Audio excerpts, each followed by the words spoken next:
Some things start turn up, nah? That's why you're mad. It's a bunny, yeah? That's why you're mad. What hotter than you?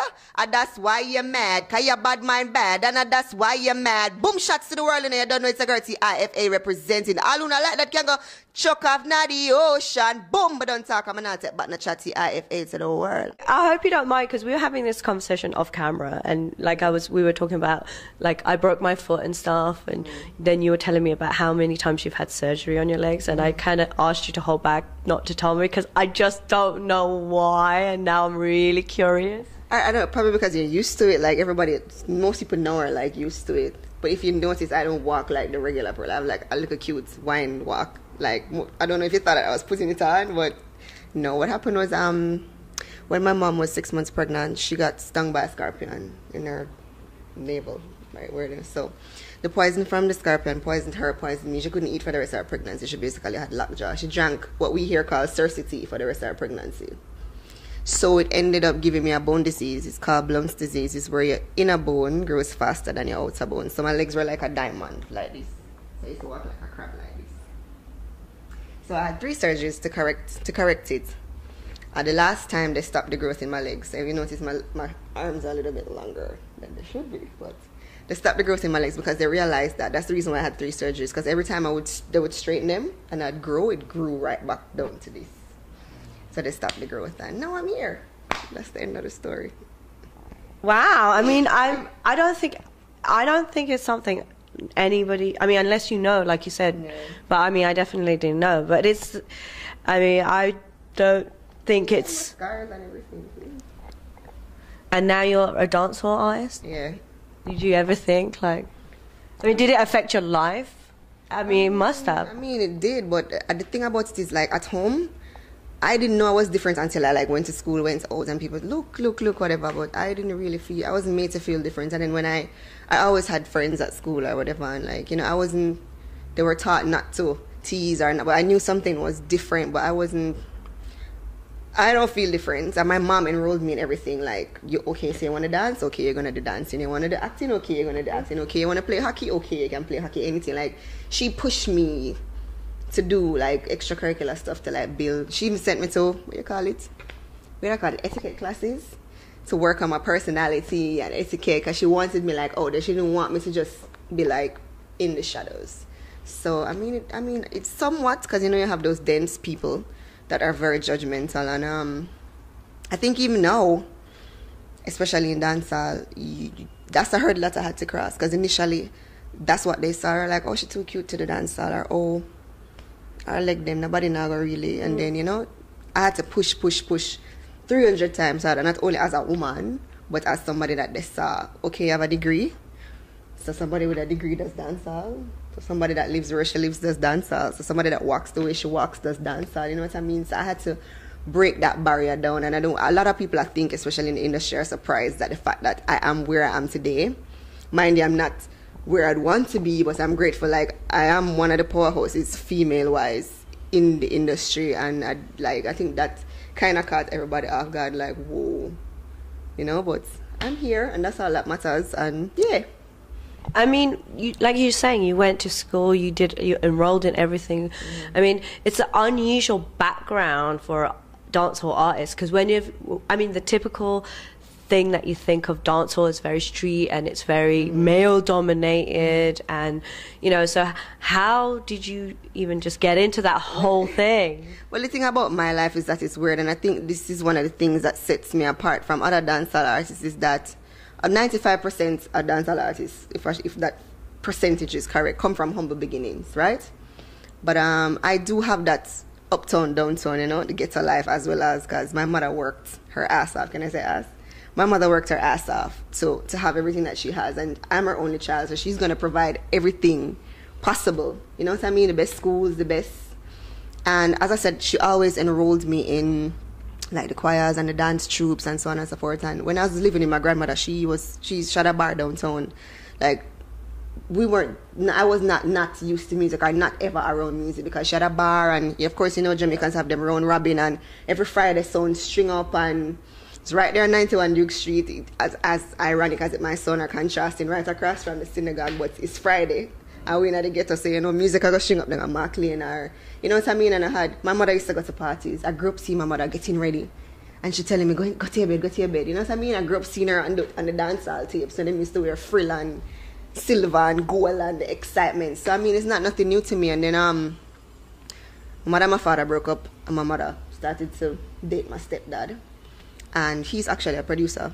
So, he's actually responsible for bringing Lady Saw, the queen of dancehall, to you all. Along with her, you know, but he was the main manager, producer that brought you guys Lady Saw. So growing up, I grew up around music and coming home and seeing different entertainers, different personalities on my veranda coming from school, or me wanting to come home and can't come home because mommy at Tough Gang or Dynamics pressing records. Yes, not that young, but I'm not that old. But anyway, pressing records, or you know what I mean? So I grew up around it. I grew up seeing her, you know, late night studio, her cooking food and carrying to the studio. So it's not like, it's almost innate or inevitable then, because it was always around me. And then I had the gift of singing. I didn't know I could DJ till after, but I had the gift of singing and performing.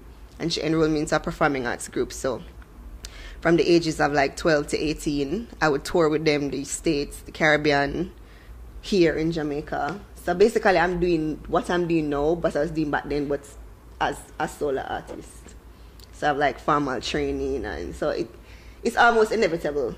But the deal was, you're my one girl picnic, you have to go college. You don't care what you do after that, you have to go college. So I'm like, okay, so that's how I ended up. Yeah. But I mean, are you glad you're a dancehall artist? Can you imagine not being music? What would you have done? No offense to anybody, but I'm happy I'm not doing a 9 to 5. I tried it one summer, I hated it because all I wanted to do was pass it. But yeah, I'm happy I'm not. It's a privilege, even with all of the negatives. It is a privilege because I feel I'm blessed to do a job where it's something that I love. A lot of people work to pay bills, just to pay bills. They hate their jobs. They hate getting up in the morning. They hate what they do, but they do it because. And I have gotten the opportunity to do something that I love and get paid for it. So, I mean... You're not mad at yourself? No. Let's talk about, talking about Mad, you just released a track with Spice, the collaboration, Why You're Mad. Why You're Mad, I'm assuming is just it's a fun song that sounds like, you know, a thing about girls being maybe jealous or envious, but what's the story behind the track? Well, basically, since 2011, of course, the more you progress, more people are going to take shots at you. Like a couple of other females, whether publicly or not publicly, have been taking shots at me. Because as I said, all of a sudden, where did this little Benfoot girl come from? You know, I dominate the place, and it's like, I chose to do a lot of whining songs. Because if you notice, from last year till now, I've been doing a lot of whining songs. I did the Matey Wine, I did Dash Out, my reason for that was because I felt like I worked so hard to get to where I am, and I didn't want to give anybody anything to lash off or anybody to hype off my shine. You know what I mean? So I was like, you know what? Let me just stray. Let me just do some fun, happy songs, some dancing songs, and forget about everybody else. And I've been dashing out and whining and doing all of these wonderful songs. And this year in particular, I came on a lot of heat. You know what I mean? This year they tried to test me. And I was doing the same thing. Conrad from Mushroom gave me the rhythm, and I was just sat there and I was listening to it, and it's if you listen to it like road dogs growling in it, it's a very hard dancehall beat. And I sat there and I was just lying in the bed, and I was just like, all right, what am I going to put on this now?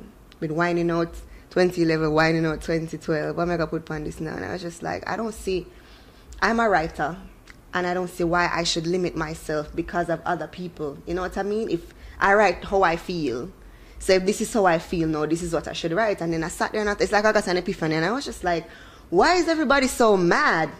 You know what I mean? My work for everything is not like I slept with anybody to get to where I am. It's not like I had used my stepfather's name or stepfather's company for anybody to give me any leeway. It's not like I paid anybody if I worked my ass off. So why is everybody so mad? And that's the place where that song came from. And I feel that's why people identify with it so much, because it's truthful, and everybody, even if you're a man, probably if we didn't say girl or girl in it, the dudes would be in the club like, yeah, why you mad? You know what I mean? And we and Spice been wanting to collaborate from last year. We're supposed to collaborate from the Matrimony project. Due to other extraneous variables, it didn't happen. Not beyond me and Spice control, it didn't happen. And then I was just like, Conroy link her up and he was just like, you know what, I laid the track and he was just like, I feel like this is the combination that you and Spice supposed to do. So I'm link her and she heard the beat, he played the beat for her first, she loved the beat, and then he played the song what I had laid down and she loved it. And Tutu's Conroy called me and Spice literally wrote her parts in like 20 minutes and voiced the song, and then that was that, done. So that's the place where Why You Mad came from, because we all can identify whether your field or my field, like we don't live in a utopic society and not everybody's gonna be happy for everybody, you know what I mean? Everybody goes through that bashing or that hating on or whatever, and it just came from a place where I was just like, why am I basically? So, I mean, when you wrote the song, was it like aimed at anyone in particular, or It wasn't necessarily aimed at any one person, to tell you the honest truth. It was just, as I said, I came on a lot of pressure this year. So it was just me venting from 2011 to now. Basically, it wasn't aimed at like people would say, oh, and it's them singing song about Lady Saw, this and that. Like, come on, if I wanted to sing a song about Lady Saw, I'd have sung it a while, you know? I'd have sung it. You know what I mean? I don't feel like I need to sing a song directed at her. I don't feel like at this point, like, I'd need to beef with her to get to another level. Like, I'm trying to go Billboard. You know what I mean? She's an icon, everything. You have to respect her for being the queen of dancehall, but I wouldn't take on Lady Saw. You know what I mean? Because my mentality or my meds is not for Jamaica alone. My meds is to take Tifa and Jamaica to the world, because it's been a while since a female has done that. You understand? Not to take anything away from anybody, and I feel like people don't give Patra that credit, irrespective of what or else is happening. I mean, when I was little, she was the one that was on BT, she was the one that was on Planet Groove, she was the one that was on Billboard, she was the one that I saw with the braids and the ice sculpture on cable and satellite dish, you know what I mean? And since then, nobody for female wise has really done, and that's where I want to take back the music to. You know what I mean? It's not necessarily, I'm not into the hype and the mix up and the clashing, unnecessary clashing, and the, oh, I'm going to take her out now, because Why Am I just came from a place like, yo, I really, really worked hard to be here, and only do have no reason to be mad for my success, because I work hard for it.